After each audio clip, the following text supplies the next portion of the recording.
잠깐 같이 기도드리겠습니다.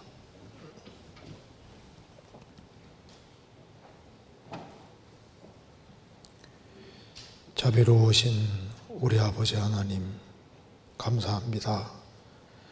하나님을 등지고 죄 가운데 나서 죄 가운데 살다가 심판을 받을 수밖에 없는 저희들을 불쌍히 여기시고 주 예수 그리스도를 보내주시고 예수 그리스도의 보배로운 피로 우리 죄값을 영원히 지불해 주시고 다시는 심판을 받지 않게 해주신 이 크고 놀라운 은혜와 사랑을 인하여 감사를 드립니다. 십자가의 은혜를 생각할 때마다 저희들이 무엇으로 이 큰 은혜와 사랑을 보답해야 할지 알 수가 없습니다.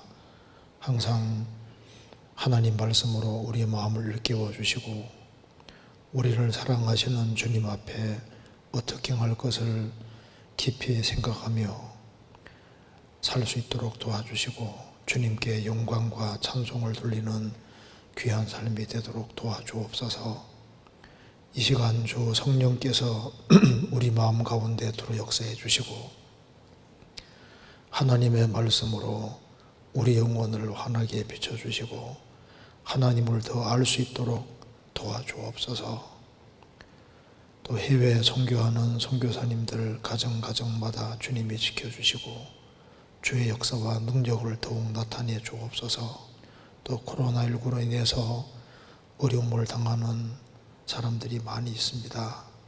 주님께서 일일이 함께 해주시고 자비를 베풀어 주시고 또 주님이 주시는 힘으로 또 믿음으로 능히 이겨나갈 수 있도록 도와주옵소서. 오늘 이 시간에도 우리에게 필요한 말씀을 주시고 또 우리 신앙생활에 크게 도움이 될 수 있도록 역사해 주옵소서. 주 예수 그리스도 이름으로 기도하옵나이다. 아멘. 성경 욥기 14장 찾겠습니다. 14장, 15장을 제가 몇 군데 읽겠습니다.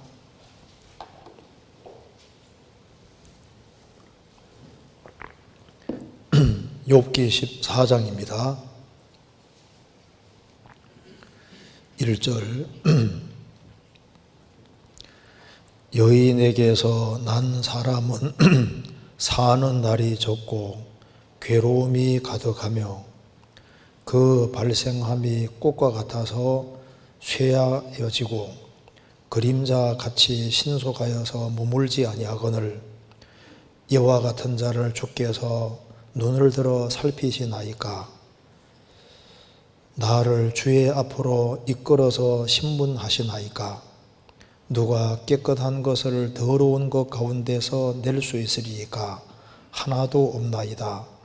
그 날을 정하셨고 그 달수도 주께 있으므로 그 제한을 정하여 넘어가지 못하게 하셨사온즉 그에게서 눈을 돌이켜 그로 쉬게 하사 품꾼같이 그날을 마치게 하옵소서. 나무는 소망이 있나니 찍힐지라도 다시 움이 나서 연한 가지가 끊이지 아니하며 그 뿌리가 땅에서 늙고 줄기가 흙에서 죽을지라도 물 기운에 움이 돋고 가지가 발하여 새로 심은 것과 같거니와 사람은 죽으면 소멸되나니 그 기운이 끊어진지 그가 어디 있느뇨. 14절 사람이 죽으면 어찌 다시 살리이까. 나는 나의 싸우는 모든 날 동안을 참고 놓이기를 기다렸겠나이다. 15장 1절입니다. 대만 사람 엘리바스가 대답하여 가로되 7절 내가 제일 처음 난 사람이냐. 산들이 있기 전에 내가 출생하였느냐. 하나님의 모의를 내가 들었느냐. 지혜를 홀로 가졌느냐. 너의 아는 것이 무엇이기로 우리가 알지 못하겠느냐. 너의 깨달은 것이 무엇이기로 우리에게는 없겠느냐.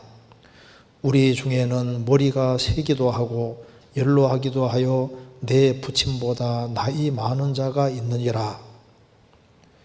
17절 내가 네게 보이리니 나를 들으라.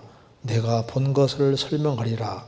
이는 곧 지혜로운 자들이 그 열조에게서 받아 숨기지 아니하고 전해 온 것이니라. 20절 그 말에 이르기를 악인은 그 일평생에 고통을 당하며 강포자의 횟수는 작정되었으므로 그 귀에는 놀라운 소리가 들리고 그 형통할 때 멸망시키는 자가 그에게 임하리니 그가 어두운 데서 나오기를 바라지 못하고 칼날의 기다림이 되느니라.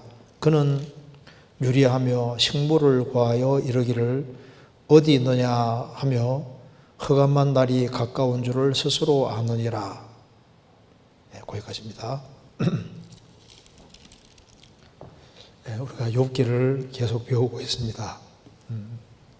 근데 읽어보면 참 문장이 어렵죠.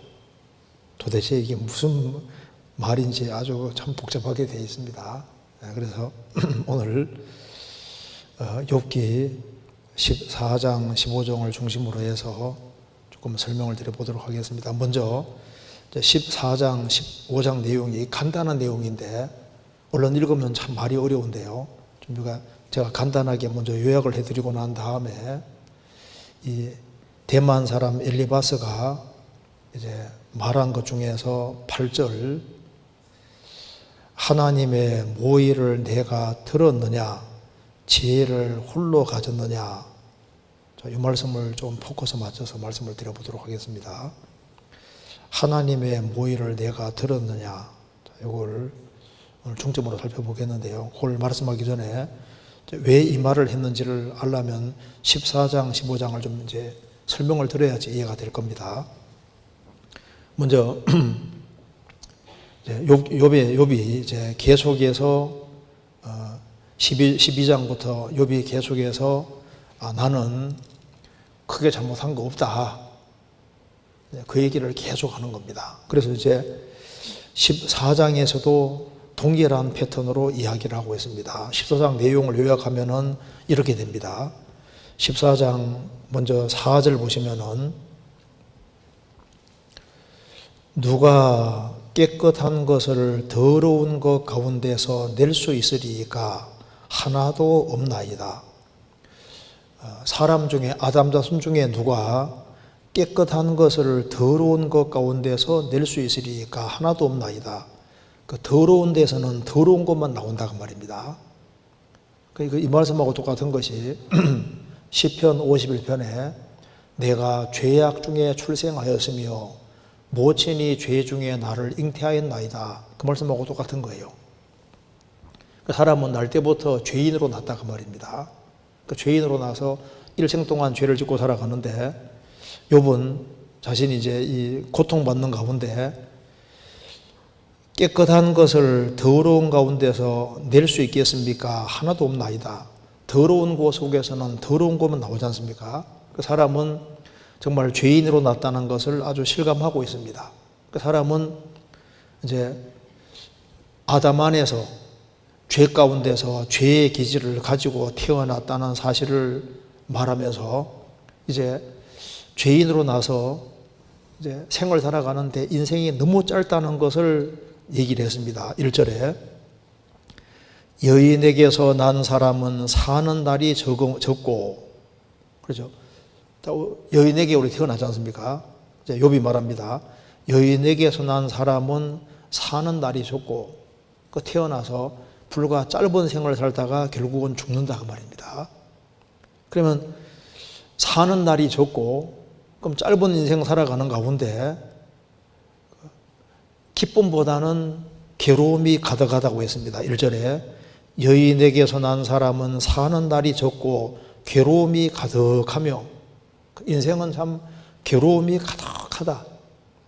인생은 정말 고통의 연속이라는 것을 이제 고백을 하고 있습니다. 그리고 그 2절에 그 발생함이 꽃과 같아서 쇠하여지고 그림자같이 신속하여서 머물지 아니하거늘. 그러니까 꽃이 잠깐 피었다가 지는 것처럼 인생은 너무나도 빨리 이제 죽음을 맞이하게 된다는 겁니다. 그래서 이 짧은 생을 살아가는 인생인데 하나님께서 그 욥에게 이제 관심을 가지고 있는 것을 얘기를 했습니다. 3절에 이와 같은 자를 주께 해서 눈을 들어 살피시나이까 나를 주의 앞으로 이끌어서 신문하시나이까. 그래서 하나님이 자신을 주목하고 자기를 향해서 뭔가 계획이 있다는 것을 지금 얘기를 하고 있습니다. 그러면서 5절에서는 하나님이 주권자라는 것을 얘기를 했습니다. 5절에 그 날을 정하셨고 그 달수도 춥게 있으므로 그 제한을 정하여 넘어가지 못하게 하셨사온즉, 그러니까 하나님은 주권자로서 모든 것을 컨트롤하고 계시기 때문에 인생의 날을 정하셨고 그 달수도 춥게 있으므로 그 제한을 정하여 넘어가지 못하게 하셨사온즉, 그러니까 너는 여기서 여기까지 살아라 하면 여기까지 살 수밖에 없는 거예요. 그래서 이제 욥이 말합니다. 참 이제 사람은 아담 자손으로 죄 가운데 나서 너무나 짧은 생을 살아가고 그 생을 살아가는데 괴로움이 참 너무나도 많은데 그 발생함이 꽃과 같아. 잠깐 살다가 결국은 죽는 인생인데 욥이 생각합니다. 나무는 그렇게 오래 살잖아요. 근데 욥도 좀 이렇게 열심히 생을 살았는데 자기 인생이 너무나도 빨리 마감된다고 생각을 하고 있는 겁니다. 그 7절에 보면은 나무는 소망이 있나니 찍힐지라도 다시 움이 나서 연한 가지가 끊이지 아니하며 그 뿌리가 땅에서 늙고 줄기가 흙에서 죽을지라도 물 기운에 움이 돋고 가지가 발하여 새로 심은 것과 같이 같거니와. 그러니까 나무는 찍힌 것처럼 보이는 또 삐집고 또 나오지 않습니까? 근데 인생은 한번 주님이 딱 정하시면 여기까지 하면은 여기까지밖에 못 살고 죽음을 건너가게 된다 그 말입니다. 그래서 10절에 사람은 죽으면 소멸되나니 그 기운이 끊어진 적 그가 어디에 있느뇨. 잠깐 살다가 주님이 취해 가시면 지상에 없어지잖아요. 이제 그래서 욥이 이제 이렇게 말을 하고 있습니다. 그래서 내가 비록 죄 가운데 나서 비록 짧은 생을 살고 참 괴로움이 가득한 세상에 살지만은 그래도 나는 끊임없이 씨름하고 전투하고 살았다고 얘기를 하고 있는 겁니다. 14절에 사람이 죽으면 어찌 다시 살리이까 나는 나의 싸우는 모든 날 동안을 참고 놓이기를 기다렸겠나이다. 나는 나의 싸우는 모든 날 동안을, 그러니까 욥은 이제 하나님을 알고 생을 살아가면서 인생을 싸워왔다고 얘기했습니다. 나의 싸우는 모든 날 동안을. 그러니까 이 재앙을 당하기 전에도 욥은 인생을 씨름하고 싸워왔던 거예요. 바르게 살려고 씨름해왔고 이제 10가지 이제 자녀가 이제 죽는 그런 재앙을 만나고 엄청난 어려움 속에서도 그래도 신앙을 지키려고 발버둥 치면서 싸웠다 그 말입니다. 그래서 싸우는 모든 날 동안을 참으면서 놓이기를 기다렸겠나이다. 그 상황이 바꿔지기를 기다렸던 거예요. 이제 그러면서 6절에 보면은 그에게서 욥에게서 눈을 들이켜 그로 쉬게 하사 품꾼같이 그 날을 마치게 하옵소서. 그러니까 품꾼같이 나를 마치게 하옵소서. 그러니까 품꾼의 날을 딱 마치면은 이제 보상해 주는 것처럼 내가 열심히 싸우고 그리고 이제 바르게 살려고 했고 이제 품꾼은 이제 열심히 노동하고 수고하잖아요.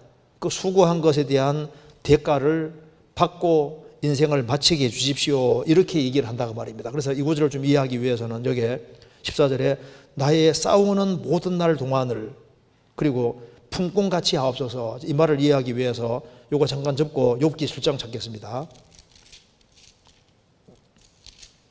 욥기 7장 1절입니다.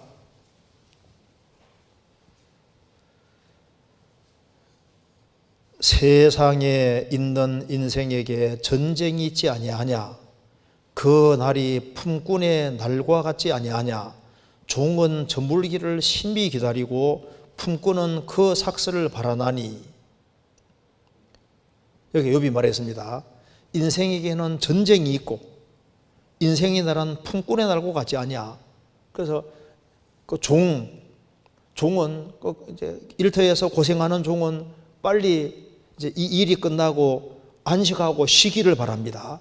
그리고 이제 품꾼은 열심히 수고했으면은 거기에 대한 삭슬을 원하는 것처럼 욥도 지금 인생이 너무너무 힘드니까 영혼에 지금 안식이 없으니까 주님 내게 빨리 안식을 주시고 내가 이 고생하는 모든 수고에 대한 삭슬을 주시기를 간절히 바라는 거예요. 이거하고 맥락이 똑같습니다. 그래서 욥기 14장에서 욥이 말하기를 14장 14절 나는 나의 싸우는 모든 날 동안을 참고. 그러니까 욥은 뭡니까? 이제 실제로 적과 싸우는 전쟁뿐 아니라 인생이 전쟁이다 그 말입니다. 자기와의 싸움이 있고 말씀을 따라서 말씀대로 살기 위한 그 싸움이 있는 거예요. 그래서 내가 싸우는 모든 날 동안에 자녀를 낳고 10명의 자녀를 키우지 않습니까? 그 키우는 속에서도 자녀들과 얼마나 씨름하고 싸웠겠어요. 바르게 키우려고. 그리고 이제 재산을 모으는 것도 정직하게 살아가는 속에서 이제 재산을 모아간 거니까 그는 바르게 살려고 하는 그 속에서 많은 전투를 치루었고 자기가 또 타락된 기질을 갖고 있으니까 자신을 쳐서 복종시키는 그런 싸움, 말씀 가운데 살아가기를 간절히 원하는 속에서 싸우는 영적인 싸움을 싸웠다 그 말입니다. 싸우고 참고 있었다는 거예요. 그래서 지금 이런 재앙을 만나고도 자기 신앙을 지키기 위한 싸움을 싸우고 있는 겁니다. 그래서 욥은 말합니다. 그래서 6절에 그로 쉬게 하사. 이제 내가 이렇게 너무 고통하고 있는데 이제 주님 내게 안식을 주시고 품꾼같이 그날을 마치게 하옵소서. 무슨 말입니까? 내가 이렇게 고생하고 수고한 것에 대해서 정말 보상해 주시고 내가 보상하는 것을 보고 내 인생의 날을 마치게 해 주십시오. 그리고 14절에 말한 대로 나의 싸우는 모든 날 동안을 참고 노이기를 기다렸겠나이다. 그래서 참 이게 열심히 싸워왔으니까 이제 하나님이 상황을 참 이렇게 돌이켜 주시고 상황을 딱 역전시켜 주시고 그걸 그렇게 해 주시기를 내가 기다렸습니다 하면서 이제 얘기를 하니까 대만 사람 엘리바스가 욥 얘기를 가만히 들어보니까 자기가 그래도 열심히 살았다고 얘기하잖아요. 이 짧은 인생 가운데 나는 그래도 하나님 앞에서 발버둥 치면서 바르게 살려고 노력했다. 나는 이렇게 열심히 싸워왔고 일터에서 일하는 품꾼자 같이 정말 수고롭게 일하고 수고했다. 그래서 하나님이 내 인생에서 내게 정말 진정한 안식을 주시고 내가 바르게 산 모든 것에 대해서 삭스를 주시고 그리고 이 상황이 나는 이렇게 바꿔지는 걸 지금도 기다립니다. 이렇게 말하니까 새 친구가 공격했는데 여전히 잘못을 인정하지 않는 겁니다. 그래서 엘리바스가 열을 받은 거예요. 그래서 이제 다시 충고를 시작하는 겁니다. 15장 1절에 대만 사람 엘리바스가 대답하여 가로되. 그러니까 이런 아주 엄청난 재앙을 만나고도 무슨 자기 죄를 인정해야 되는데 인정하지 않으니까 그래서 이제 엘리바스가 다시 충고합니다. 7절에 내가 제일 처음 난 사람이냐? 너가 제일 처음 난 사람이고 인생의 경험을 그렇게 많이 해서 모든 걸 다 아냐? 산들이 있기 전에 내가 출생하였었느냐? 그럼 너는 산들이 있기 전에 이 우주 만물이 창조되기 전에 너 있었느냐? 하나님의 모의를 내가 들었느냐? 여기 하나님의 모의가 히브리 말로 소드입니다. 소드, SOD, 소드인데 이게 이제 비밀 회의를 말하는 겁니다. 너 하나님의 비밀 회의에 참여해서 네가 들었느냐? 지혜를 홀로 가졌느냐? 너는 그럼 지금 얘기하는 거 들어보니까 우리가 모르는 뭐 특별한 걸 아는 것처럼 얘기를 하는데, 너 그럼 하나님의 비밀 회의라도 참여해서 하나님끼리 하는 얘기를, 하나님이 하시는 얘기를 네가 직접 듣기라도 했느냐? 이렇게 말하는 겁니다. 그러면서 9절에 너의 아는 것이 무엇이기로 우리가 알지 못하겠느냐? 너의 깨달은 것이 무엇이기로 우리에게는 없겠느냐? 너 아는 거 우리도 안다. 그리고 10절에 우리 중에는 머리가 세기도 하고 연로하기도 하고 하여 내 부친보다 나이 많은 자가 있느니라. 우리에게 너보다 나이도 많고 경험도 많은 사람들이 있는데 그런 사람들이 하는 얘기 못 들었느냐? 그 얘기 요약하면 이런 얘기가 아니냐? 17절에 내가 내게 보이리니 나를 들어라. 내가 본 것을 설명하리라. 이는 곧 지혜로운 자들이 그 율조에게 받아서 숨기지 아니하고 전해온 것이라. 이거는 대대로 전해오는 아주 지혜로운 자들이 한 얘기고, 이건 틀림없는 얘기다. 그 핵심 요약은 20절이다 하는 겁니다. 그 말에 이르기를 악인은 그 일평생에 고통을 당하며 강포한 자의 해수는 작정되었으므로 그 귀에는 놀라운 소리가 들리고 그 형통할 때 멸망시키는 자가 그에게 임하리니 그가 어두운 데서 나오기를 바라지 못하고 칼날의 기다림이 되느니라. 그러니까 악인은 일평생에 고통을 당하고 강포한 자는 해수가 작정되었기 때문에 때가 되면은 그대로 하나님의 심판이 임하게 되는 거다. 그래서 너는 악인이고 죄를 지었기 때문에 이런 아주 엄청난 재앙을 만난 거다. 이렇게 어마어마한 재앙을 만나는데 죄 없이 이런 재앙을 만나는 일은 있을 수 없다고 우리 율조가 가르치지 않았느냐? 그러니 지금 너보다 나이가 많은 사람도 많고 너 이렇게 한꺼번에 10명의 자녀가 죽고 재산이 다 날아가고 몸 전체가 병들었는데 그럼에도 불구하고 죄를 범하지 않았는데 이런 일을 당한다는 일은 이럴 수가 없는 거다. 우리 율조에 대대로 배워온 얘기고, 이건 뭐 죄를 범한 사람이 잘 나가다가도 그런 아주 엄청난 일을 당하는 거니까. 그러니까 너는 분명히 또 죄를 지은 거다. 그래서 죄를 인정하지 않으니까 그러면은 네 새로운 계시라도 받았다는 얘기냐? 너가 지금 우리가 지금 살아온 모든 패턴 속에서 대대로 들어온 얘기가 바로 이건데, 바르게 행하는 사람이 욕과 같이 그런 엄청난 재앙을 당하는 일은 없다. 그런데 만일 바르게 살아가는 사람이 이런 엄청난 재앙을 당할 수 있다면은 그거는 완전히 예외적인 얘기인데, 그러면 하나님이 그렇게라도 한다는 얘기냐? 그럼 너가 그러면 하나님의 비밀 회의에도 참여해가지고 그렇게 한다는 얘기를 들었다는 얘기냐? 이런 식으로 지금 얘기를 하고 있는 겁니다. 무슨 말 이해되시죠? 그래서 여기에 이제 대만 사람 엘리바스가 한 얘기 중에 8절에 하나님의 모의를 내가 들었느냐? 그러니까 죄를 크게 범한 것이 아님에도 불구하고 이런 엄청난 재앙을 만난다는 건 있을 수가 없는 얘기인데 너는 여전히 이제 그걸 주장하고 있으니까 너는 우리가 지금까지 경험한 것과 전혀 다른 얘기를 하고 있는 거니까, 그럼 하나님이 특별히 욥이라는 사람에게는 이제 이런 식으로 해서 하나님이 어떤 일을 하려고 계획하는 일이 있었다는 얘기인데, 그러면 하나님이 그렇게 계획하는 것을 네가 듣기라도 했냐? 이렇게 지금 말하고 있는 겁니다. 그래서 하나님의 모의를 내가 들었었느냐? 지혜를 홀로 가졌느냐? 근데 이제 이 말씀 속에 아주 중요한 의미가 들어있는 겁니다. 내가 하나님의 비밀 회의에 참여해서 그럼 듣기라도 했다는 얘기냐? 이렇게 얘기하지 않습니까? 실제로 하나님의 비밀 회의가 있고 그 비밀 회의를 듣는 사람들이 있는 거예요.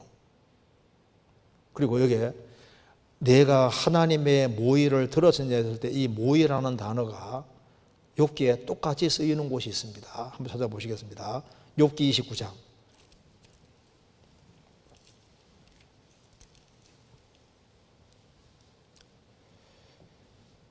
1절. 욥이 또 비사를 들어 가로되 내가 이전 달과 하나님이 나를 보호하시던 날에 진이었던 것 같이 되었으면 그때는 그의 등불이 내 머리에 빛이었고 내가 그 광명을 힘입어 흑암에 행하였었느니라. 나의 강장하던 날과 같이 지내었다면 그때에는 하나님의 우정이 내 장막 위에 섰으며 하나님의 우정이란 말이 히브리 말로 소드입니다. 하나님의 우정이, 하나님의 비밀 회의가 그 말이거든요. 하나님의 우정이 이 단어하고 욥기 15장 8절에 하나님의 모의를 내가 들었느냐 이 단어가 똑같은 단어입니다. 그리고 욥은 이 재앙을 만나기 전에 하나님의 우정이 내 장막에 있었다. 그런 하나님과 교통이 계속되고 하나님이 계속적으로 그를 깨닫게 해주는 일이 있었던 거예요. 그러니까 여기 이제 하나님의 우정이 내 장막에 있었으며 우정이란 말이 히브리 말로 소드인데요. 또 한 군데 써보시겠습니다. 거기에 잠언 3장 찾겠습니다.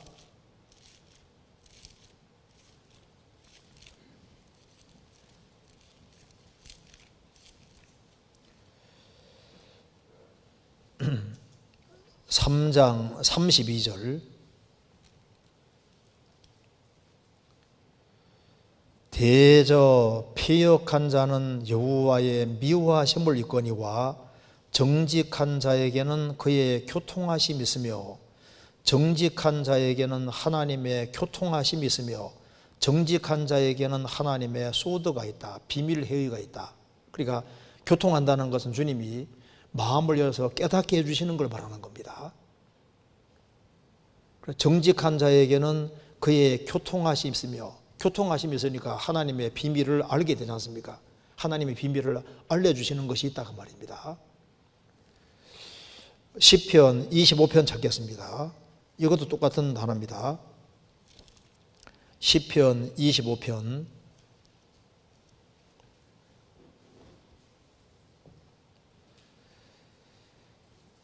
14절. 여호와의 친밀함이 경외하는 자에게 있으며 그 언약을 저희에게 보이시리로다. 여기도 여호와의 친밀함이 히브리 말로 소드입니다. 하나님의 비밀 회의가, 여호와의 친밀함이 경외하는 자에게, 하나님을 경외하는 자에게는 하나님이 가까이 해주시면서 교통해 주시면서 비밀을 알려주신다 그 말입니다. 그래서 그 언약을 저희에게 보이시리로다. 말씀을 깨닫게 해주시고 보여주시는 것이 있는 거예요. 그래서 하나님의 모의를 내가 들었느냐, 욥은 이 재앙을 만나기 전에도 하나님과 교통이 계속됐던 사람이고 하나님이 그 마음을 열어서 비밀을 하나씩 알려줬던 사람인 거예요. 그래서 그는 상당한 신앙을 가지고 있고 그 당대에 엄청난 하나님에 대한 지식을 갖고 있는 사람인 겁니다. 하나님 교통이 됐던 사람이거든요. 그런데 욥이 이런 엄청난 재앙을 만났을 때 거기에는 무슨 비밀이 있는지는 몰랐던 거예요. 이제 욥기 38장 이하에 가면은 이제 하나님께서 나타나셔서 욥에게 쫙 풀어주시잖아요. 그러니까 욥에게 하나님이 비밀을 열어서 보여주시는 거니까 여호와의 비밀 회의에 참여했다고 할 수도 있는 겁니다. 그래서 우리가 하나님의 모의를 내가 들었느냐 이것을 조금 생각해 보는 것이 필요하리라고 생각합니다. 하나님은 삼위일체 하나님이십니다. 성경에 삼위일체라는 말은 없지만은 성경 전체가 삼위일체를 말하고 있습니다. 그래서 삼위일체에 대한 내용이 성경에 가득하기 때문에 그걸 다 간단하게 삼일체란 말을 사용하고 있습니다. 그래서 하나님의 모의를, 즉 하나님이 비밀리에 의논하시는 의논에 네가 참여라도 했단 말이냐? 실제로 하나님은 삼일체 하나님이 서로 의논하시는 것이 맞아요. 이 우주 만물을 창조하시기 전에도 성부, 성자, 성령 삼위 하나님이 계획을 하신 겁니다. 인간의 구원을 위해서도 의논하시는 것이 확실한 거예요. 성경 한번 찾아보시겠습니다. 창세기 1장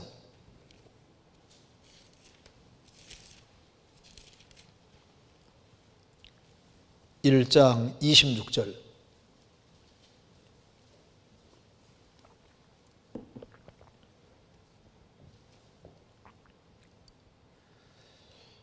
하나님이 가라사대 우리의 형상을 따라 우리의 모양대로 우리가 사람을 만들고 그로 바다의 고기와 공중의 새와 육축과 온 땅과 땅에 기는 모든 것을 다스리게 하자라고 의논하시고, 그 말입니다. 의논하시고 하나님이 자기 형상 곧 하나님의 형상대로 사람을 창조하시되 남자 여자를 창조하시고, 사람을 만드실 때 하나님이 말씀하셨습니다.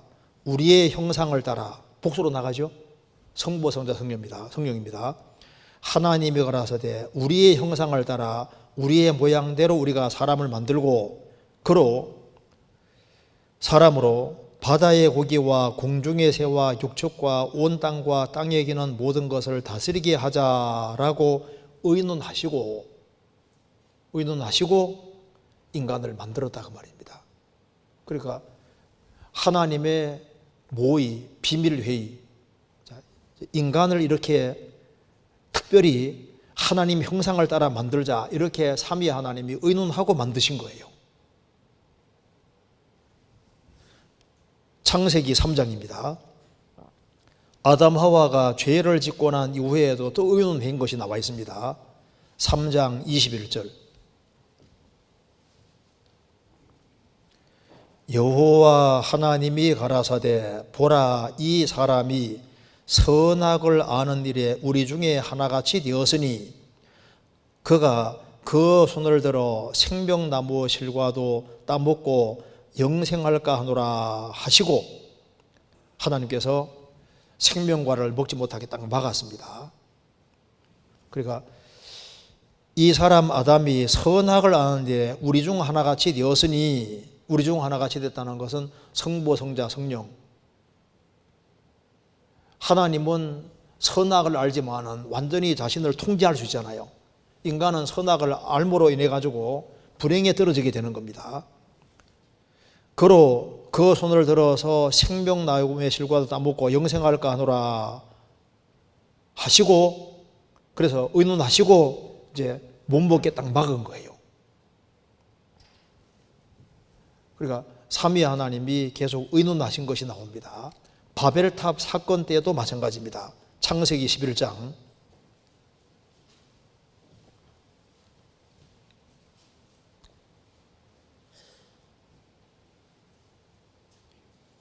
6절.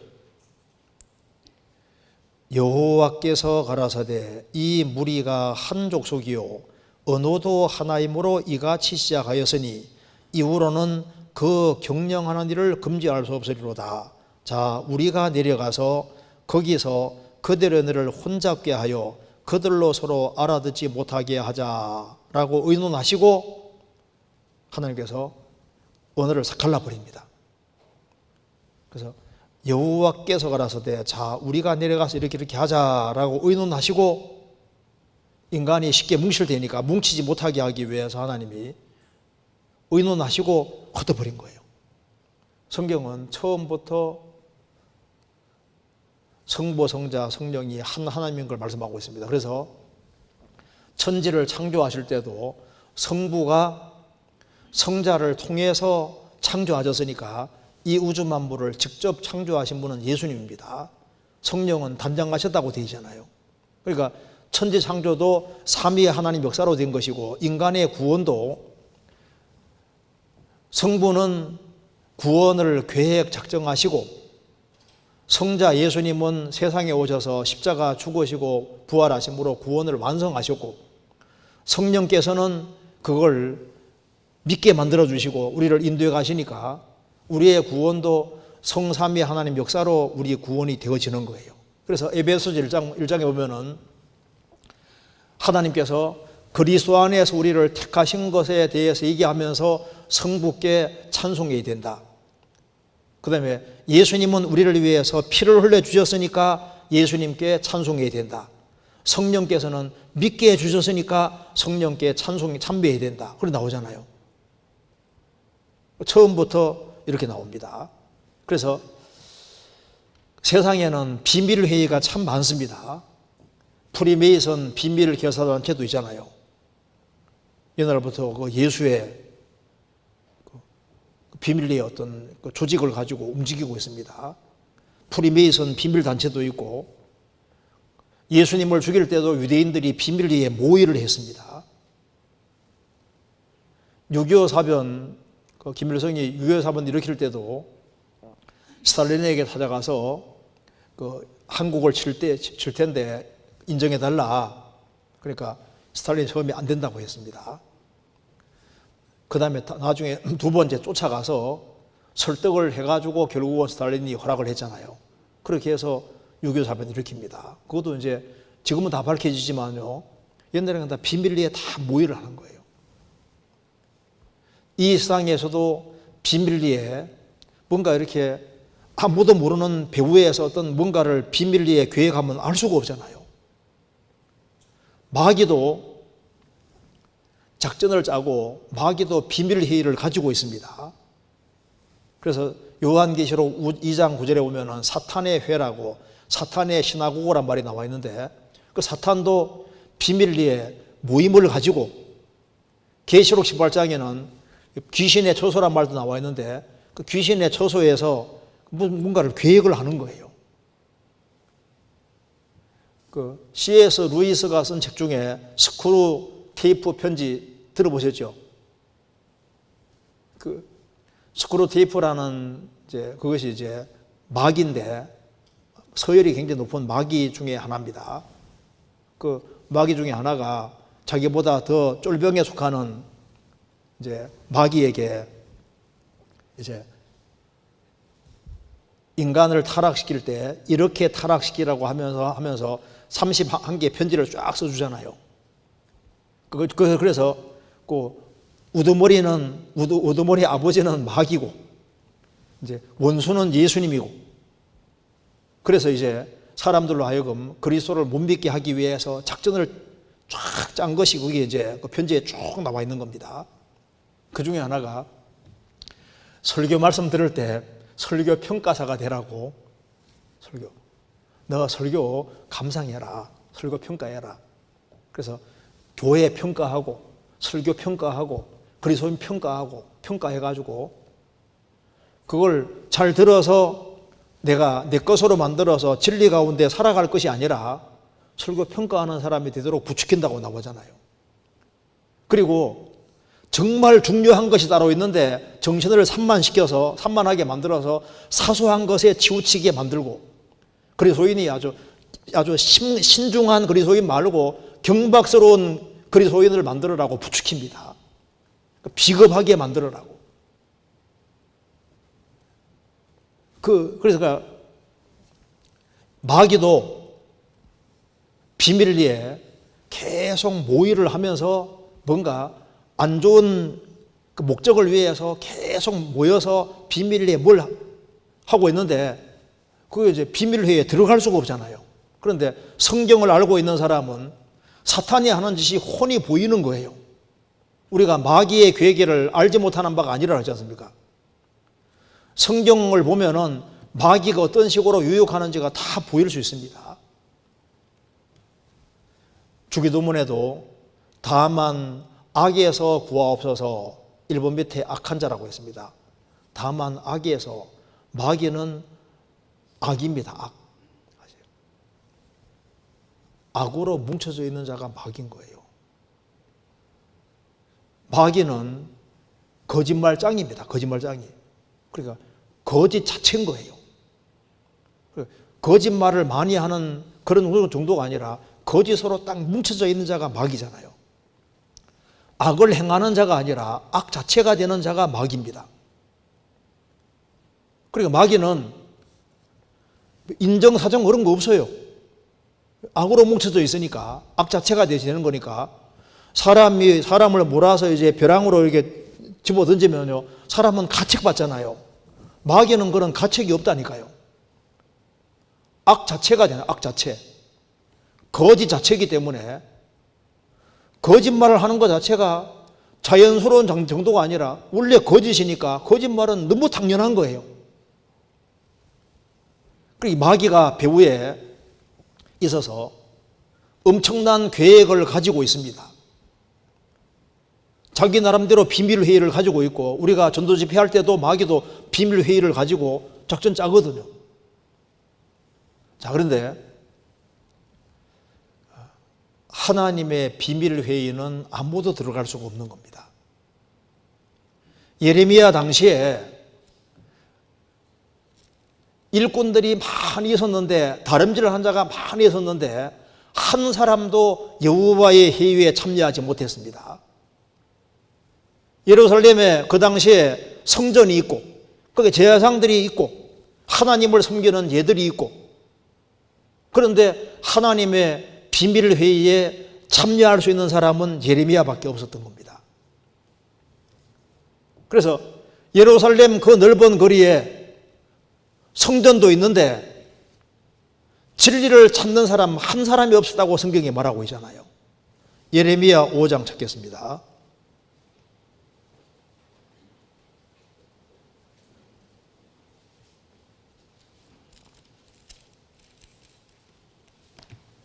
(5장 1절)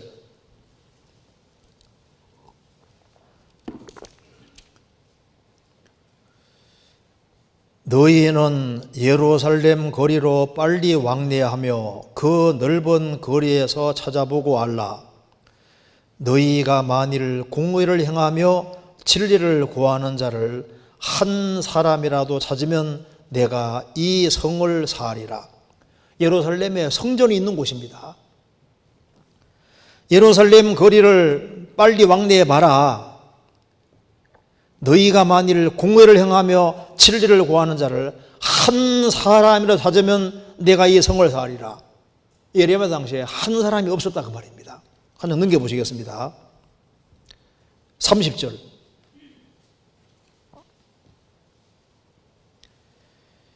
이 땅에 귀기하고 놀라운 일이 있도다. 선지자들은 거짓을 예언하며 제사장들은 자기 권력으로 다스리며 내 백성은 그것을 좋게 여기니 그 결국에는 너희가 어찌하려느냐. 하나님의 선민 이스라엘, 예루살렘 성전이 있고 매번 매 안식일마다 하나님 섬기는 예가 있고 성경을 딸딸딸 외우는 그런 사람들이 많이 있는 그곳에 선지자들은 거짓을 예언하며 제사장들은 자기 권력으로 다스리며 내 백성은 그것을 좋게 여기니 그 결국에는 너희가 어찌하려느냐. 멸망이잖아요. 예레미야 8장 찾겠습니다. 8장 11절 그들이 딸 내 백성의 상처를 심상히 고쳐주며 말하기를 평강하다 평강하다 하나 평강이 없도다. 딸 내 백성의 상처를 심상히 대충 고쳐주며 말, 대충 평강하다 평강하다 하나 평강이 없는 거예요. 그래서 이 예레미야 시대에 하나님의 비밀회의에 참여할 수 있었던 사람이 예레미야입니다. 예레미야 23장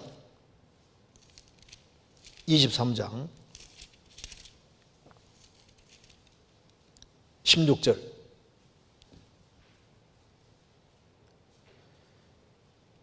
만군의 여호와께서 이같이 말씀하시되 너희에게 예언하는 선지자들의 말을 듣지 말라. 그들은 너희에게 헛된 것을 가르치나니 그들의 말한 묵시는 자기 마음으로 말미암은 것이요 여호와의 입에서 나온 것이 아니니라. 항상 그들이 나를 멸시하는 자에게 이르기를 너희가 평안하리라. 여호와의 말씀이니라 하며 또 자기 마음에 강팍한 대로 행하는 모든 사람에게 이르기를 재앙이 너희에게 임하지 아니하리라 하였느니라. 누가 여호와의 회의, 바로 여호와의 모입니다. 비밀회의입니다. 소드입니다. 누가 여호와의 회의에 참여하여 그 말을 알아들었으며 누가 귀를 기울여 그 말을 들었느뇨. 보라, 나 여호와의 노가 발하여 폭풍과 회오리 바람처럼 악인의 머리를 칠 것이라. 나 여호와의 노는 내 마음에 뜻하는 바를 행하여 이루기까지는 쉬지 아니하나니 너희가 말일에 그것을 완전히 깨달으리라. 이 선지자들은 내가 보내지 아니하여서도 다름질하며 내가 그들에게 이르지 아니하여서도 예언하였은즉 그들이 만일 나의 회의에 쏟습니다. 나의 회의에 참여하였다면 내 백성에게 내 말을 들려서 그들로 악한 길과 악한 행위에서 돌이키게 하였으리라. 여호와의 회의에 참여했다면 내 말을 들렸을 것이다. 정말 회개하고 확실한 신앙을 가지게 만들어줬을 것이다. 그런데 심상이 대충 고쳐주면 말하기를 평강하다. 예레미야 당시에 이랬던 겁니다. 그러니까 예레미야 당시에 여호와의 회의에 참여해서 하나님 말씀을 정확히 알아들은 사람이 예레미야고, 예레미야가 말한 그 말씀을 들어야 되는데, 하나님 말씀을 들어야 되는데 이스라엘 민족은 안 들어서 결국은 바벨론 포로로 잡혀가게 되잖아요. 미가 선지자 당시에, 아합 당시에 참 선지자는 미가 선지자입니다. 미가야 선지자. 그래서 이제 아합 왕이 이제 아람과 전쟁하려고 합니다. 근데 여호사밧이 우리가 여호와의 선지자에게 물어봐야 될 것이 아니냐. 근데 여기 아세라 선지자 400명이 있거든요. 400명에게 물으니까 하나같이 다 이스라엘 민족은 이제 그 아합 왕은 전쟁에서 이길 겁니다. 아니 그거 말고 여호와의 선지자에게 물어보자. 근데 미가야 선지자는 내게 안 좋은 얘기만 한다고 그런 소리 하지 마십시오. 그래서 이제 미가야 선지자가 왔습니다. 미가야 선지자는 여호와의 회의에 참여해서 아합 왕의 운명을 정확히 보고 얘기를 했습니다. 그러니까 400명 선지자 다 거짓이었고 미가야 선지자만 진짜 선지자였던 거예요. 그는 여호와의 회의에 참여할 수 있었고 하나님 뜻을 정확히 보고 얘기할 수 있었던 겁니다. 성경 열왕기상 22장.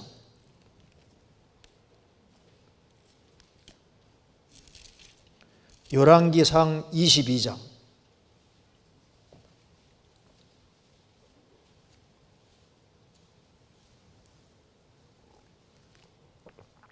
19절.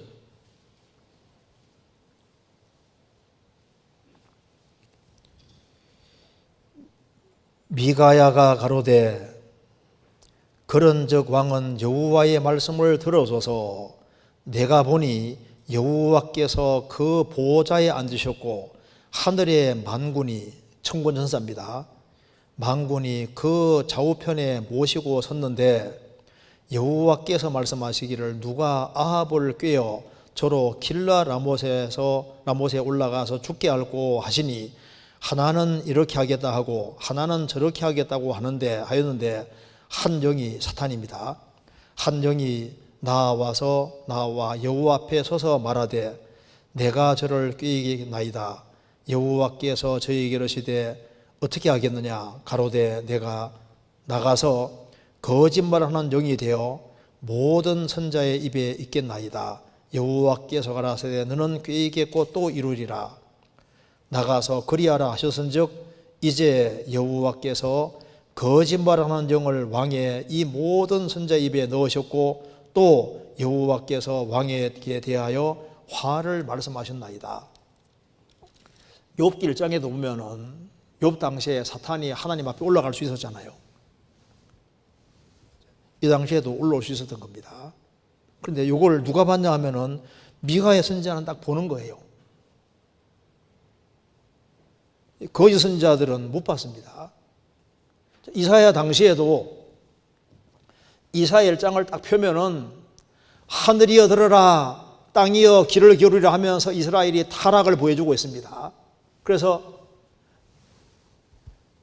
매번 이스라엘 민족이 절기 때 모이고 월삭에 모이고 안식일마다 모이고 모임을 하는데 하나님께서 너는 너희들은 내 마당만 밟을 뿐이니라. 헛된 재물을 다시 가져오지 마라. 그들은 열심히 했지만은 주님 볼 때는 헛되게 하고 있는데 모르는 거예요. 그런데 이사야 선지자는 주의 목소리를 들었습니다. 주의 목소리. 이사야 6장 보시겠습니다.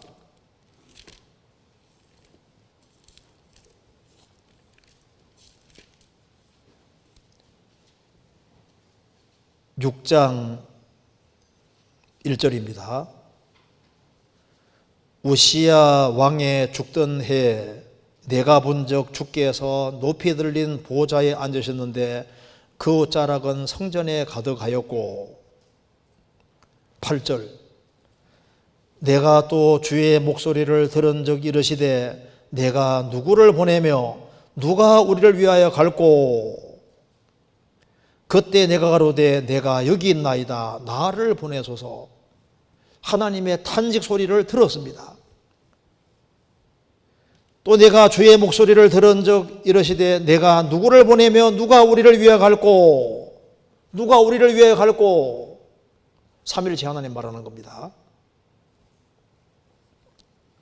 그러니까 예레미야는 들었잖아요.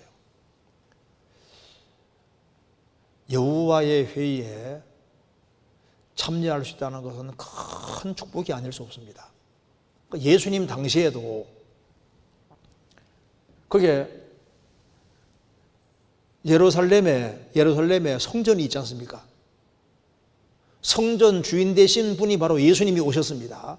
그런데 유대 종교가들이 하나님께 예배하고 제사한다고 하지만 예수님을 모르는 거 봐요. 예수님은 예수님의 제자들에게는 알게 해주셨습니다. 내가 너희들을 종리를 하지 않는다. 친구라 하였다. 왜? 아버지께 들은 것을 내가 다 너희에게 알게 하였다. 그러니까 예수님이 제자들에게는 하나님의 뜻을 알게 하셨는데 유대 종교가들은 모르잖아요. 그러니까 지금도 마찬가지입니다. 욥이라는 사람은 하나님과 교통이 됐던 사람인 거예요. 하나님이 비밀을 열어서 욥에게 많은 걸 이미 깨닫게 해준 사람이었던 겁니다. 지금 현재 당하는 고난이 왜 있는지 그 이유는 아직 안 알려주셨지만 그건 비밀이었지만 나중에 주님 그 비밀을 알려주시잖아요. 지금도 마찬가지입니다. 지금도 성경을 들여다본다고 해서 비밀을 알 수 있는 게 아닙니다. 제일 먼저 어떻게 돼야 되냐면은 반드시 거듭나야 됩니다. 거듭나지 아니하면은 하나님의 비밀을 알 수가 없어요. 거듭나고 난 다음에 거듭날 때 주님이 직접 간섭하셔서 깨닫게 해주시는 겁니다. 그러니까 이것은 참 놀라운 거예요. 거듭났다는 건 기적입니다. 고린도전서 2장입니다.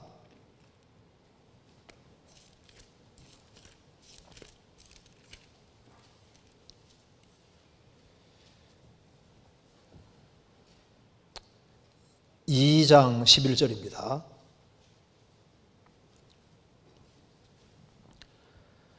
사람의 사정을 사람의 속에 있는 영 외에는 누가 알리오? 이와 같이 하나님의 사정도 하나님의 영 외에는 아무도 알지 못하느니라. 사람의 사정을 개돼지가 알 수 없잖아요. 내가 애완견을 키우면은 속상한 일이 생겼습니다. 애완견에게 다 털어놓습니다. 꼬리만 살랑살랑 흔들지 모르잖아요. 사람의 영을 가진 사람은 사람의 사정을 이해할 수 있잖아요. 그런데 하나님의 사정은 사람이 절대 알 수가 없습니다. 그런데 방법이 있어요. 12절에 우리가 세상의 영을 받지 아니하고 오직 하나님께로 온 영을 받았으니 이는 우리로 하여금 하나님께서 우리에게 은혜로 주신 것들을 알게 하심이니라. 우리가 이것을 말하거니와 사람의 지이 가르친 말로 아니하고 오직 성령의 가르친 것으로 하니 신령한 일은 신령한 것으로 분별하느니라. 육에 속한 사람은, 성령이 없는 사람은 하나님의 성령의 일을 받지 아니하나니 저희에게는 미련하게 보이며 또 깨닫지도 못하나니 이런 일은 영적으로야 분별함이니라. 죄의 사함을 얻으라. 그리하면 성령을 선물로 받으리니. 실제로 하나님 앞에 죄를 사함 받은 사람 속에 성령이 선물로 들어와 있고, 성령이 딱 들어오실 때 주합한 자는 한 영이 됩니다. 로마서 8장에 말한 대로 성령이 친히 우리 영으로 더불어 우리가 하나님의 자녀인 것을 증거하신다니. 성령이 친히 우리 영으로 더불어 우리 영과 함께 우리가 하나님 자녀인 걸 증거한다. 그래서 주의 영이 내 속에 들어와서 조합한 자는 한 영이 됐지 않습니까? 그래서 성령이 딱 들어오시면은 그때부터 하나님 은혜가 깨달아지고, 성령은 진리의 영이니까, 성경이 진리니까 성경의 진리가 하나씩 하나씩 열리게 되는 거예요. 그런데 육에 속한 사람은, 성령이 없는 사람은 하나님의 성령의 일을 받지 않는다. 저희에게는 미련하게 보이며 또 깨닫지도 못하나니 이런 일은 영적으로야 분별함이니라. 그래서 성령을 받은 사람은 세월이 지나가면서 이렇게 하나님의 비밀을 하나씩 알려주시기 때문에, 그래서 비밀을 하나씩 알아가는 것 자체가 뭡니까? 이게 여호와의 회의에 참여하는 것이 되는 거고, 하나님이 도와주셔야만 그 깨달아져 가는 거예요. 성경에 많은 비밀들이 있는데 그 성경의 비밀들을 알아갈 수 있는 길이 일단 복음부터 깨우쳐야 됩니다. 복음 안 깨우치면은 천하 없어도 성경 속에 들어갈 수가 없어요. 신학 박사가 성경을 잘하는 게 아닙니다. 하나님 자녀가 된 사람, 성령을 받은 사람이 성경을 잘할 수 있는 거예요. 아버지가 편지를 보냈는데 글자를 삐뚤삐뚤하게 썼다 합시다. 친구가 그 편지를 딱 뺏어가지고 뭐 이게 이런 게 있어. 그런데 그 아버지 아들은요, 아버지가 대충 써도 잘 알 수 있잖아요. 왜? 아버지 마음이 있으니까. 성경은 성령님의 감동으로 기록되기 때문에 성령을 받은 사람이 하나씩 하나씩 이해할 수 있고 행간사의 뜻도 알 수 있게 되는 겁니다. 그러니까 복음을 먼저 깨우쳐야 되는 거예요. 그래서 성경에서 복음 자체를 비밀이라고 한 겁니다. 비밀이라고. 그래서 어떤 사람은 수십 번 복음 들어도 못 깨닫잖아요. 왜냐하면 하나님이 안 도와주면 복음이 안 믿어져요. 이 복음이 영혼 속에 안 깨우쳐지는 겁니다. 성경 한번 찾아보시겠습니다. 에베소서 6장.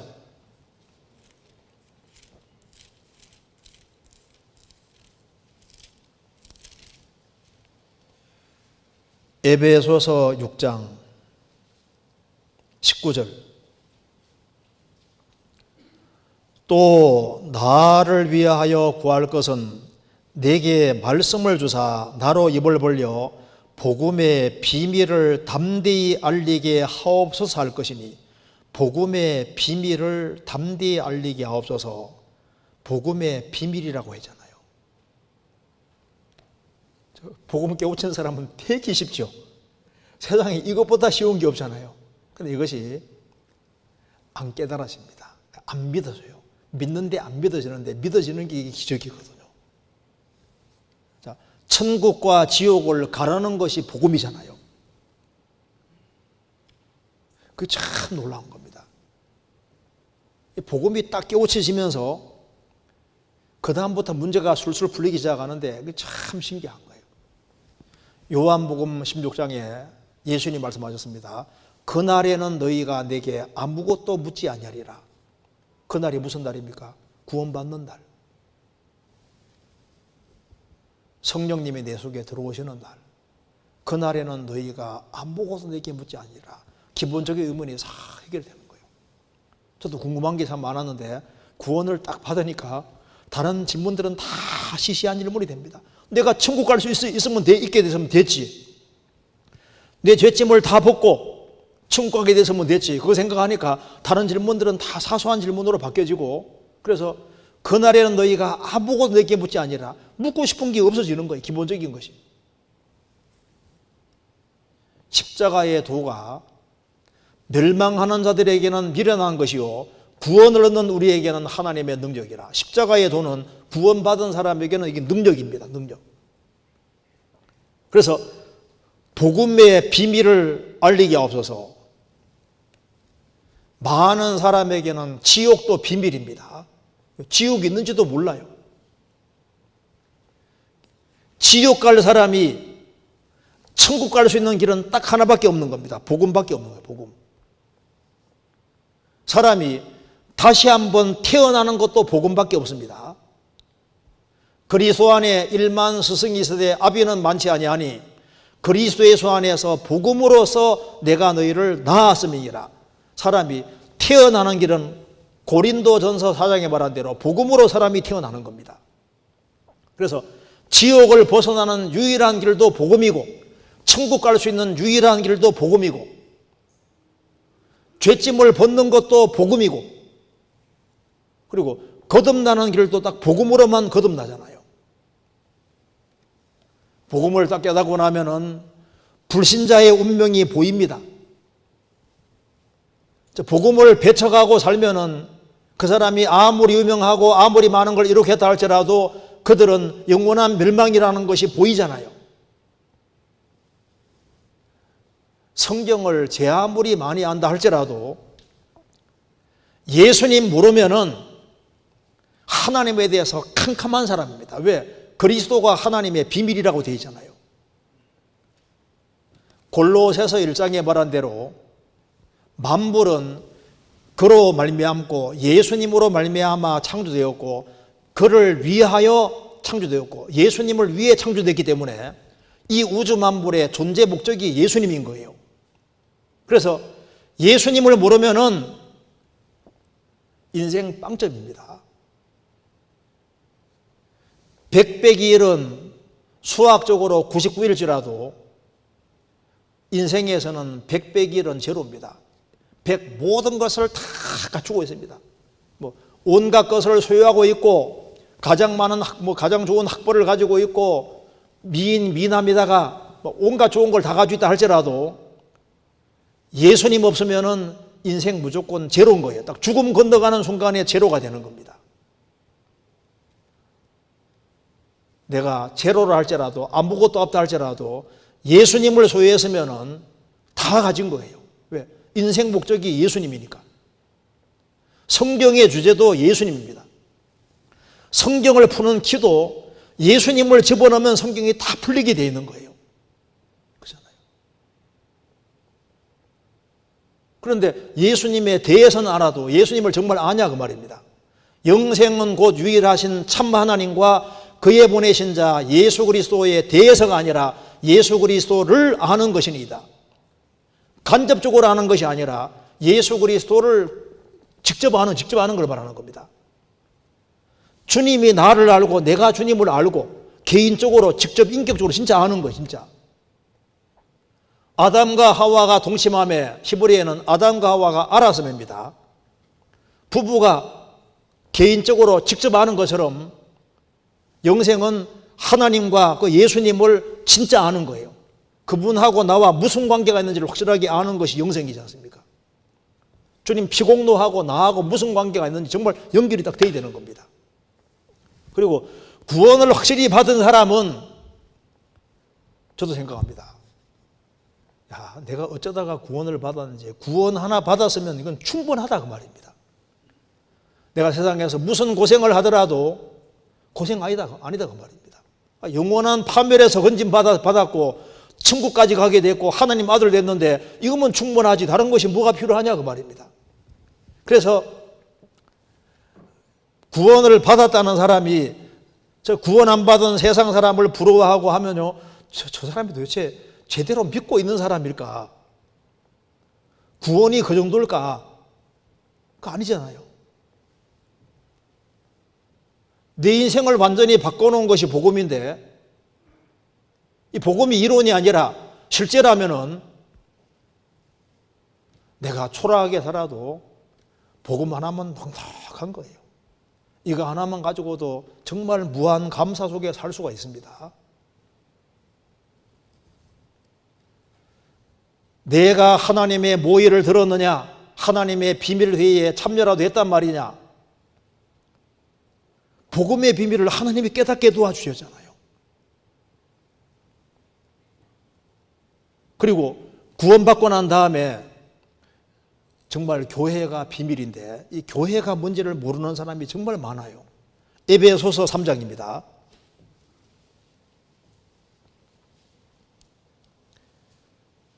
3장 1절.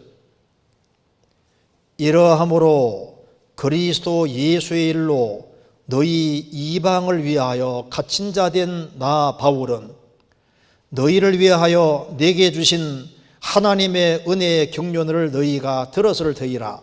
곧 계시로 내게 비밀을 알게 하신 것은 내가 이미 대강 기록한 것 같으니 이것을 읽으면 그리스도의 비밀을 내가 깨달은 것을 너희가 알 수 있으리라.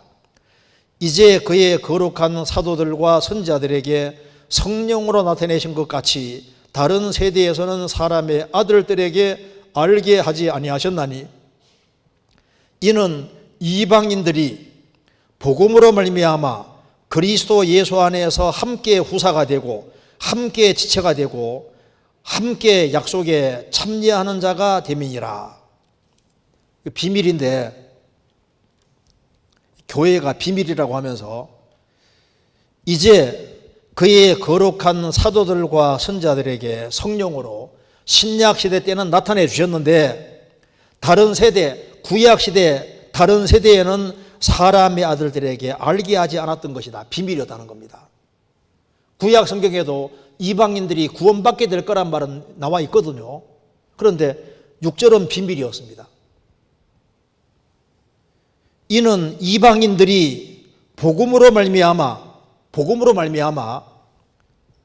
그리스도 예수 안에서 함께 공동 후사가 되고 함께 지체가 되고 함께 약속에 참여하자는 됩니다. 그러니까 교회라는 것은 제3의 단체인데 유대인 이방인 차별이 전혀 없이 유대인이든 이방이든 관계없이 똑같이 하나님 아들 되고 똑같이 상속자가 되고 똑같이 지체가 되고 동일한 축복을 똑같이 받는 이런 일은 구약 성경에 전혀 계시된 바가 없다 그 말입니다.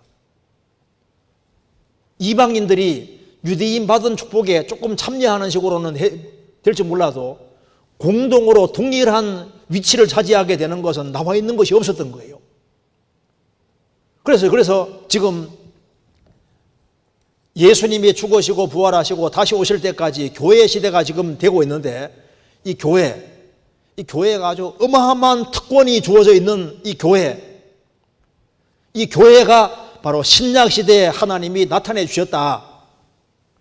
그래서 이 그리스도인의 특권과 지위가 얼마나 큰지를 알아야 되고 우리가 지금 교회가 거의 지금 완성 단계까지 와 있는 거예요.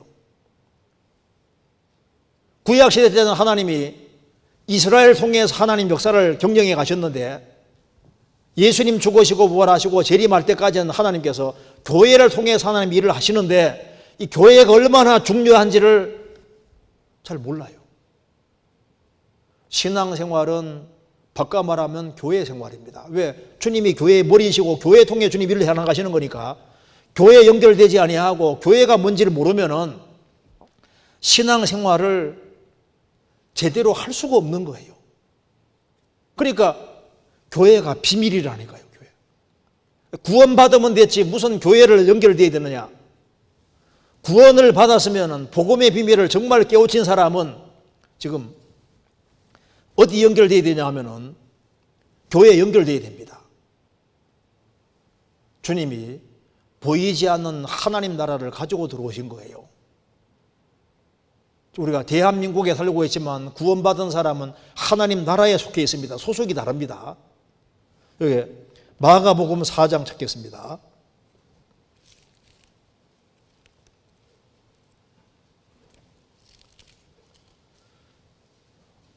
4장 11절.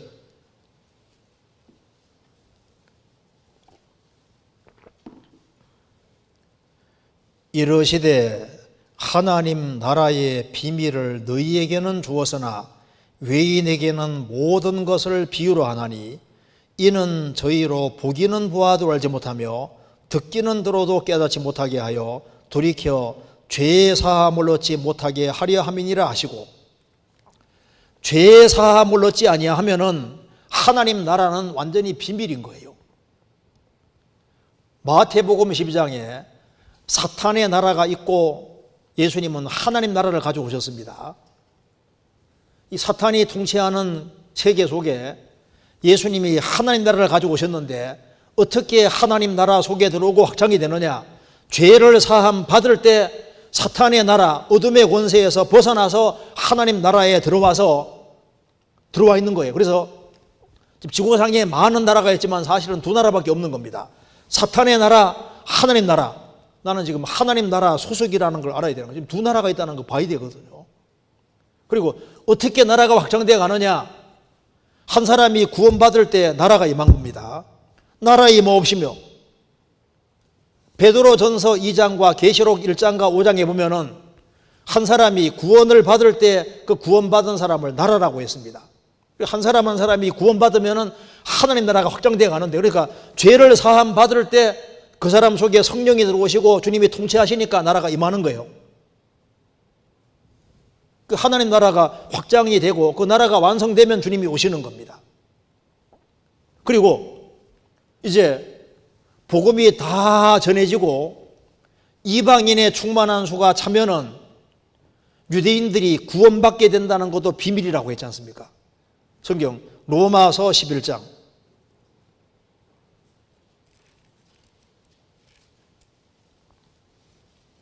11장 25절.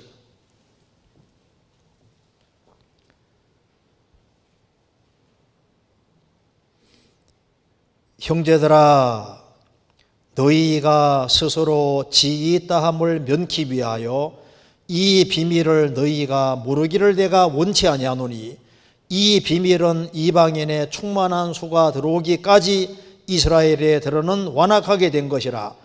그리하여 온 이스라엘이 구원을 얻으리라. 이게 비밀이라는 겁니다. 유대인들이 언제까지 완고하고 악해서 안 믿느냐?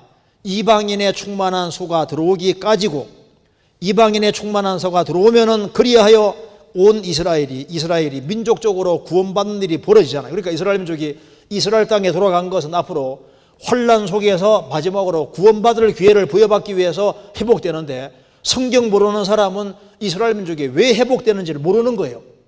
유대인들의 마음이 지금 풀려가고 있는데 그 풀려가는 이유를 모르는 겁니다. 그러니까 성경을 안 보면은 이스라엘이 회복된 지 지금 세월이 상당히 지났습니다. 이방인의 충만한 수는 차가고 이방인들은 강팍하게 바뀌어가고 유대인들은 마음이 풀려가고, 이제 앞으로 유대인들에게 마지막으로 구원받을 기회가 주어진다는 것이 이게 비밀이다 그 말입니다. 유대인들의 완악함이 풀려가는 이것이 여기에 비밀이 들어있는 거예요. 그리고 이제 구원받는 일이 딱 끝나면은 어느 날 갑자기 정말 휴고가 있는데 이게 비밀이라고 말했습니다. 고린도전서 15장. 고린도전서 15장 51절. 15장 51절 제가 읽겠습니다. 보라, 내가 너희에게 비밀을 말하노니 우리가 다 잠잘 것이 아니요 마지막 나팔에 순식간에 혼련이 다 변화하리니 나팔 소리가 나매 죽은 자들이 썩지 아니할 것에 살고 우리도 변화하리라. 이 썩을 것이 불가불 썩지 아니할 것을 깼고 이 죽을 것이 죽지 아니함을 입으리로다. 이게 비밀인데, 교회가 완성되는 그날 마지막 나팔에 그리스도인들은 순식간에 혼련이 다 변화할 것이다.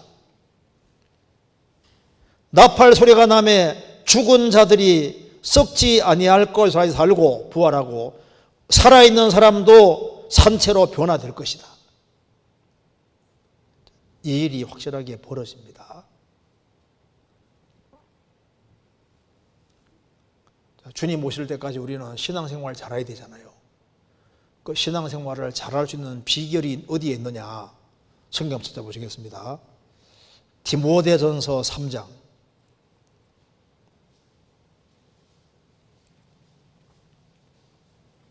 15절 15절 만일 내가 지체하면 너로 하나님의 집에서 어떻게 행하여야 할 것을 알게려 함이니 이 집은 살아계신 하나님의 교회요 진리의 기둥과 터니라. 크도다 경건의 비밀이요 그렇지 않다는 이 없도다. 그는 육신으로 나타난 바 되시고 영어로 어렵담 입으시고 하심을 입으시고 천사들에게 보이시고 만국에 전파되시고 세상에서 믿음 받으시고 영광 가운데서 올려졌음이니라. 하나님의 집에서 어떻게 행하여야 될 것을 알아야 된다. 하나님의 집은 바로 살아계신 하나님의 교회요 진리의 기둥과 터니라 하면서 크도다 경건의 비밀이요 그렇지 않다는 이 없도다. 그는 예수님은 하나님이신데 그는 육신으로 나타난 바 되시고 성령으로 어렵다함을 얻으시고 부활하시지 않습니까? 천사들에게 보이시고 만국에 전파되시고 세상에 선포된 바 되시고 영광 가운데서 올리오셔서 지금 어디 있습니까? 어디 계세요? 교회의 머리로 딱 계시잖아요. 그래서 주님이 머리로 계신 바로 그곳에 참된 경건이 있다 그 말입니다. 크도다 경건의 비밀이요 주님이 머리이시고 구원받은 무리가 교회고 그 가운데 주님이 두루 역사하시기 때문에 거기에 경건의 비밀이 있고 연결되어서 공급을 잘 받으면 신앙생활을 잘할 수 있다 그 말입니다. 자, 교회에 연결이 되지 아니하면 얼마 시간 지나가면 육신으로 바뀝니다. 교회 연결되어서 말씀을 정상적으로 공급 안 받으면 제 아무리 신앙생활 오래 한 사람도 얼마 지나가면 육신으로 돌아가고 세상으로 돌아가는 거예요. 자기 어떤 스스로의 힘과 능력으로 신앙생활 잘할 수 있는 게 아닙니다. 경건의 비밀이 주님을 머리로 받드는 사람들이 모인 무리 속에 있다는 걸 꼭 알아야 되는 거예요.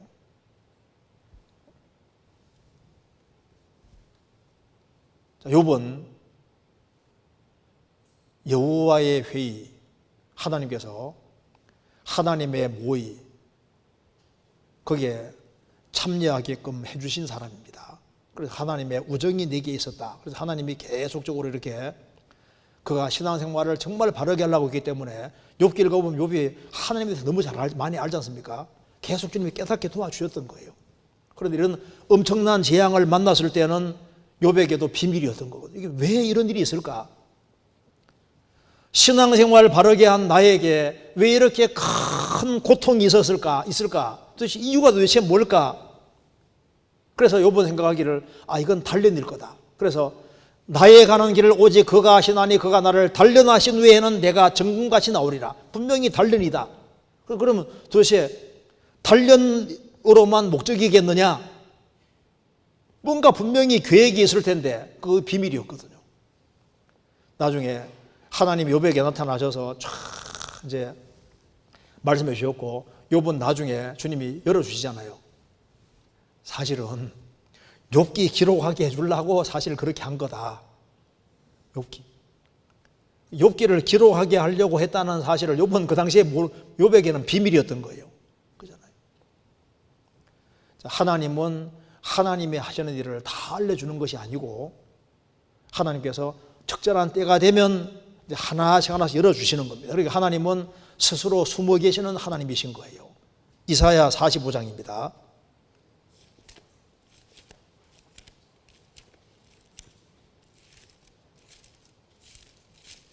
이사야 45장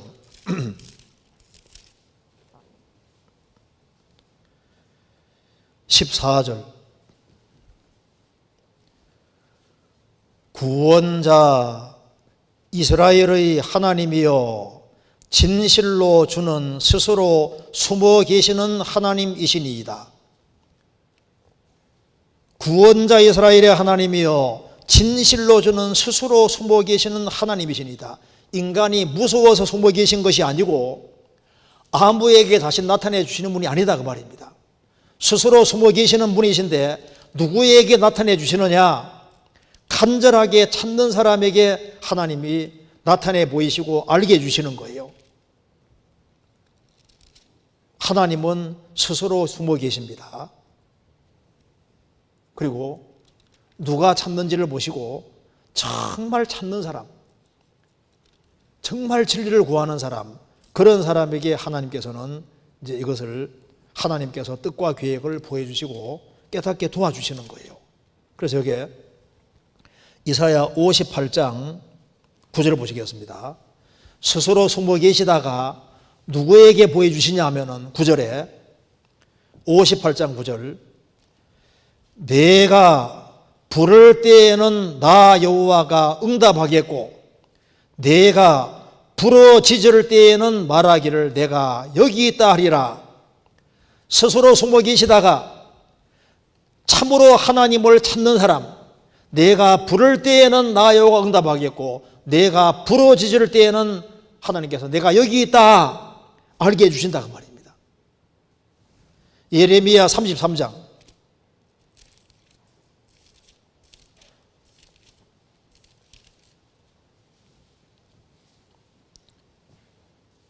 3절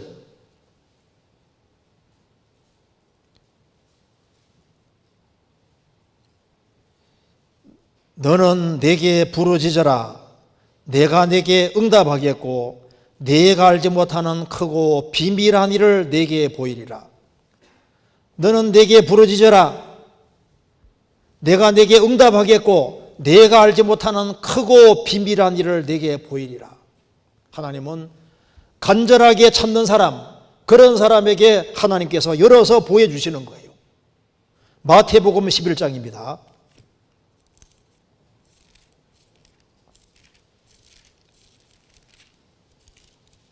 (11장) 25절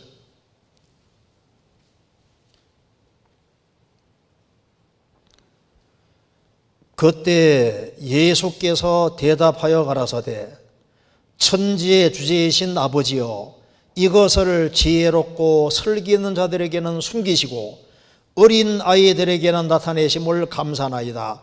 옳소이다. 이렇게 된 것이 내 아버지의 뜻이니이다. 내 아버지께서 모든 것을 내게 주셨으니 아버지 외에는 아들을 아는 자가 없고 아들과 또 아들의 소원대로 계시를 받는 자 외에는 아버지를 아는 자가 없느니라. 하나님은 스스로 지혜롭고 똑똑하다고 생각하는 사람에게 감추십니다. 어린애 같은 사람들에게 주님 나타내 주시는 거예요. 그래서 유대 종교가들은 몰랐는데 제 아들은 주님이 깨닫게 도와주셨지 않습니까? 주님은 마음을 낮추는 사람, 간절하게 사모하는 사람에게 깨닫게 해주십니다. 그래서 시편 119편 18절에 내 눈을 열어서 주의 법에 기이한 것을 보게 하소서. 시편 119편 130절에 주의 말씀을 열무로 우둔한 자에게 비치어 깨닫게 하나이다. 성경은 비밀로 가득한데 이거 찾는 사람에게, 진리 가운데 행하는 사람에게 하나님이 하나씩 하나씩 깨닫게 해주시는 거예요. 그래서 깨달은 만큼 다른 사람에게 전할 수 있고, 그리고 이제 하나님 앞에서 바르게 행하는 사람들, 진리 가운데 행하는 사람에게 주님이 하나씩 열어서 깨닫게 해주시는 거예요, 실제로. 그래서 주님을 더 알게 해주시고, 주님이 사랑하신다는 것도 보여주시고, 그리고 자꾸 열어서 보여주시니까 땅에 소망 두지 말고 위에 소망 두고 살게끔 만들어 가시는 겁니다. 주께서 내 마음을 넓히시오면 내가 주의 계명의 길로 달려가리이다. 주님이 말씀 쪽으로, 하나님 쪽으로 자꾸 열어주시는 거예요. 그러면 어디로 달려가냐 하면 위로 달려가게 된다고. 주님이 감춰두시고 안 보여주시면은 땅의 사람이 되고 땅에 소망을 두고 살게 되잖아요. 주님이 열어서 보여주시면 어디에 소망을 두고 살아야 될지를 알게 되고 어디에다 인생을 투자해야 될지를 알게 되는 겁니다. 내가 하나님의 모의를 들었느냐? 욥은 하나님께로부터 직접 우정이 함께하고 하나님의 친밀함이 함께하고 교통함이 함께해서 하나님을 계속적으로 알아온 것이 있었기 때문에, 그렇기 때문에 이런 큰 시련도 잘 견딜 수가 있었던 겁니다. 우리도 마찬가지인 거예요. 우리도 구원받고 난 다음에 우리가 모르는 것이 아직 너무나도 많습니다. 그런데 전심으로 간절한 마음으로 진리 가운데 행하기를 갈망하는 사람들, 그런 사람들이 교회에 연결되고 하나님께서 교회로 말미암아 하나님의 비밀을, 각종 비밀을 알게 해주시는 거예요. 이게 성경은 호도동산 같습니다. 호도 깨기 어렵잖아요. 성경이 어려워요. 어디서 배우냐면 교회 안에서 주님께서 비밀 나타내시기 때문에 교회 안에서 배워야 되는 겁니다. 성경 에베소서 3장입니다.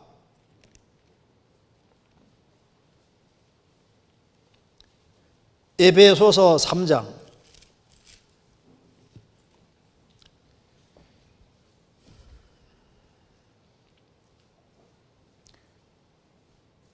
9절, 영원부터 만물을 창조하신 하나님 속에 감추었던 비밀의 경륜이었다는 것을 드러내려 하려 하심이라. 이는 이제 교회로 말미암아 하늘에서 정사와 권세들에게 하나님의 각종 지혜를 알게 하려 하심이니, 여기에 이제 교회로 말미암아 하늘에 있는 정사와 권세들, 천사들도 하나님의 각종 지혜를 알게 된다. 하늘에 있는 천사들도 교회를 통해서 하나님의 각종 지혜를 배우는 거예요. 하나님이 교회에게 온갖 것을 알게 해주시는 겁니다. 자, 의인의 고난에는 뜻이 있습니다.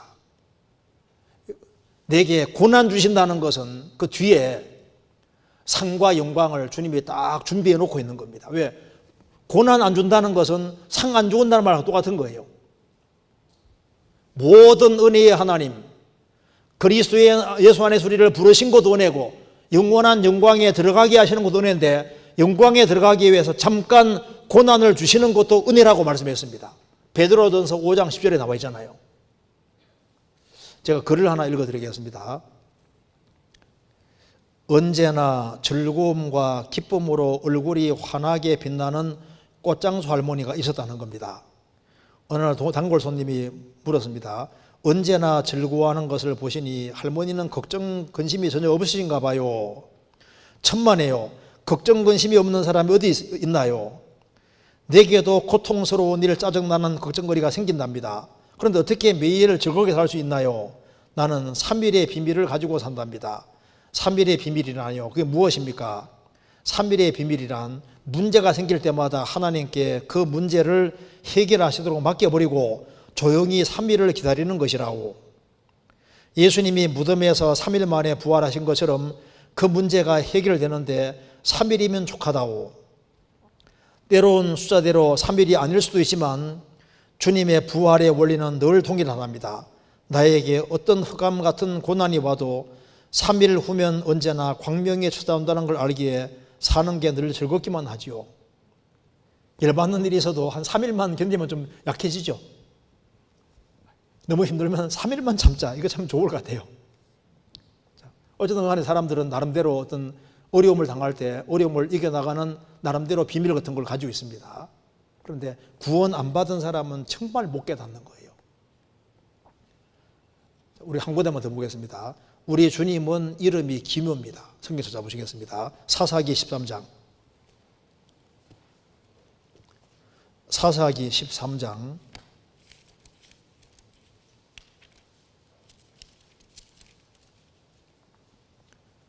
18절.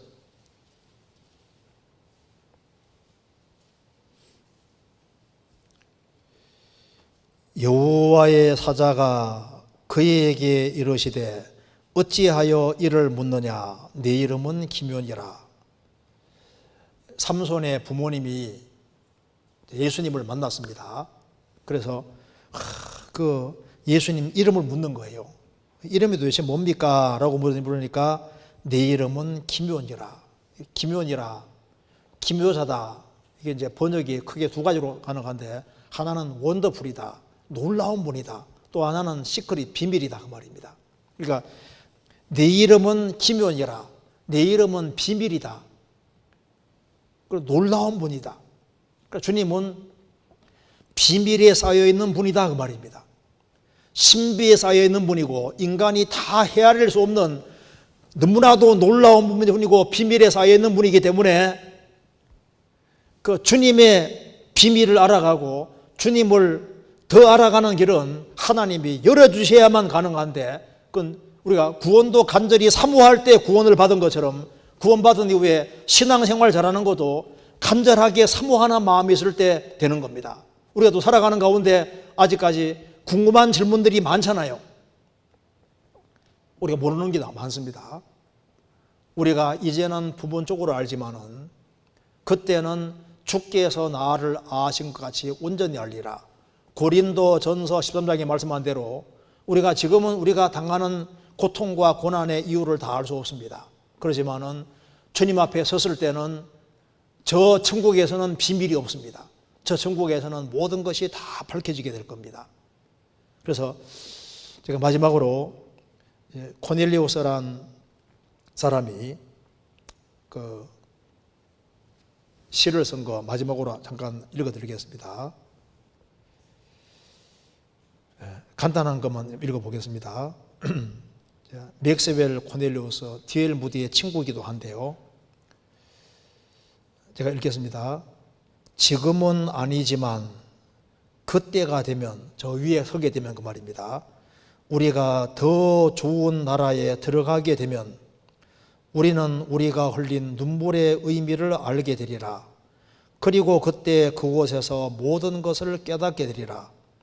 우리는 알게 되리니 그 많은 계획들을 이루기 위해서 왜 태양이 아닌 구름이 필요했었는지, 우리 인생에 목구름이 끼었다는 겁니다. 왜 두려움이 시작되었을 때 노래가 거쳐졌는지를, 그때 우리는 그곳에서 모든 걸 깨닫게 되리라. 왜 우리가 가장 바라는 것들이 우리의 갈급한 손을 그렇게 해서 비껴가야 했는지, 왜 소망이 깨어지고 성들이 무너지는지, 그때 위에 올라가면 우리는 모든 것을 깨닫게 되리라.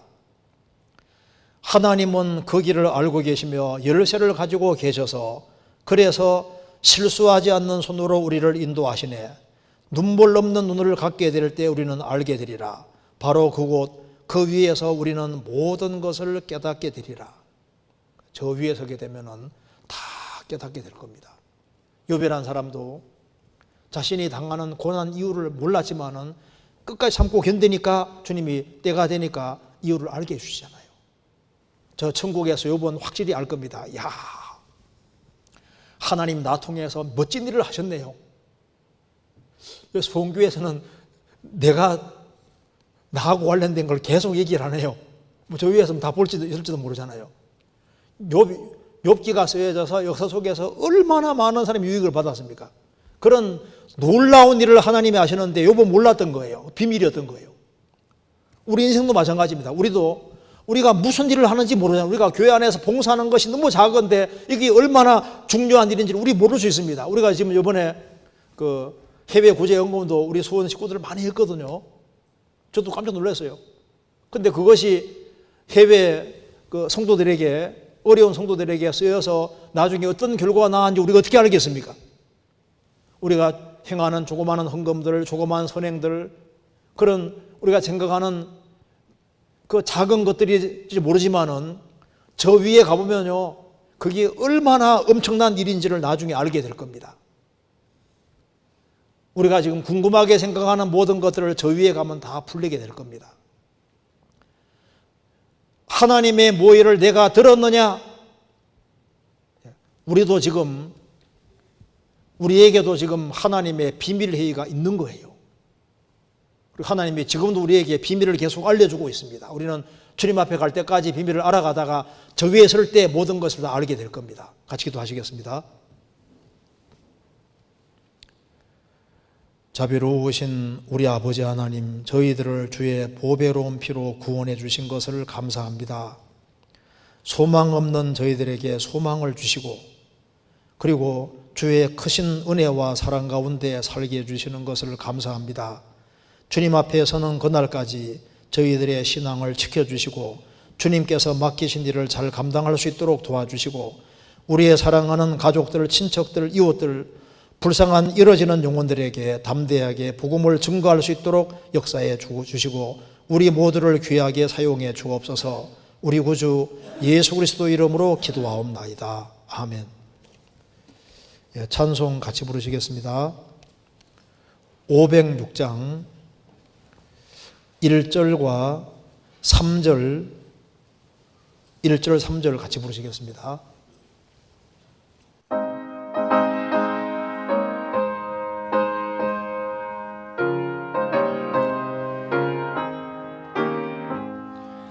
예수도 알기 원함은 크고도 넓은 은혜와 대속해 주신 사랑을 간절히 알기 원하네. 내 평생의 소원, 내 평생의 소원, 대속해 주신 사랑을 간절히 알기 원하네. 성령의 감화 받아서 하나님 말씀 배우니 그 말씀 한 절 한 절이 내 맘에 교훈 되도다. 내 평생의 소원, 내 평생의 소원, 대속해 주신 사랑을 간절히